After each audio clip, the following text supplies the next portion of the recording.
മരണത്തെ മുഖാമുഖം കണ്ട് 1454 അടി ഉയരത്തിൽ വെച്ചൊരു വിവാഹാഭ്യർത്ഥന. ന്യൂയോർക്ക് നഗരത്തെ സാക്ഷി നിർത്തി ഇവാൻ നടത്തിയ ആ പ്രപ്പോസൽ ഇപ്പോൾ സോഷ്യൽ മീഡിയയിൽ ലോകം മുഴുവൻ തരംഗമാവുകയാണ്. സാഹസികതയുടെ എല്ലാ അതിരുകളും ലംഘിച്ചാണ് റഷ്യൻ ദമ്പതികളായ ഇവാൻ ബിർക്കസും ആഞ്ചല നിക്കോളാവും ന്യൂയോർക്കിന്റെ അഭിമാനമായ എംപയർ സ്റ്റേറ്റ് ബിൽഡിങ്ങിന്റെ ഏറ്റവും മുകളിലുള്ള ആന്റിനയിലേക്ക് കയറിയത്.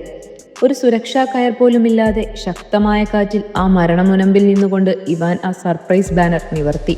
അതിലാ വരികൾ കുറിച്ചിട്ടുണ്ടായിരുന്നു: താഴേക്ക് നോക്കിയാൽ തലകറങ്ങുന്ന ആ ഉയരത്തിൽ വെച്ചുള്ള ഇവാന്റെ പ്രപ്പോസൽ ഒട്ടും ആലോചിക്കാതെ ആഞ്ചല സന്തോഷത്തോടെ സ്വീകരിച്ചു. ഏകദേശം 30 മിനിറ്റോളമാണ് അവർ ആ ആകാശമുറ്റത്ത് പ്രണയ നിമിഷങ്ങൾ പങ്കിട്ടത്.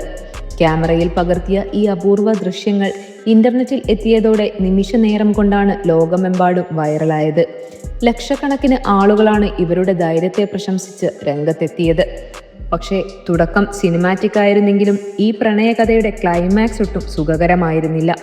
കെട്ടിടത്തിൽ മുൻകൂർ അനുമതിയില്ലാതെ അതിക്രമിച്ചു കയറിയതിനും സ്വന്തം ജീവൻ പണയം വെച്ച് സാഹസികത കാട്ടിയതിനും ന്യൂയോർക്ക് പോലീസ് ഇവരെ താഴെ കാത്തുനിൽപ്പുണ്ടായിരുന്നു. കെട്ടിടത്തിൽ നിന്നിറങ്ങിയ ഉടൻ തന്നെ ഇരുവരെയും പോലീസ് അറസ്റ്റ് ചെയ്തു. പിന്നീട് കടുത്ത നിയമ നടപടികൾക്ക് ശേഷമാണ് ഇവർക്ക് ജാമ്യം ലഭിച്ചത്. ഒരു വശത്ത് ഈ അപൂർവ പ്രണയം ചർച്ചയാകുമ്പോൾ മറുവശത്ത് വെറും വൈറലാകാൻ വേണ്ടി സ്വന്തം ജീവനും നിയമങ്ങളും പണയം വെക്കുന്ന ഇത്തരം ഭ്രാന്തൻ സാഹസികതകൾക്കെതിരെ വലിയ വിമർശനങ്ങളും ഉയരുന്നുണ്ട്.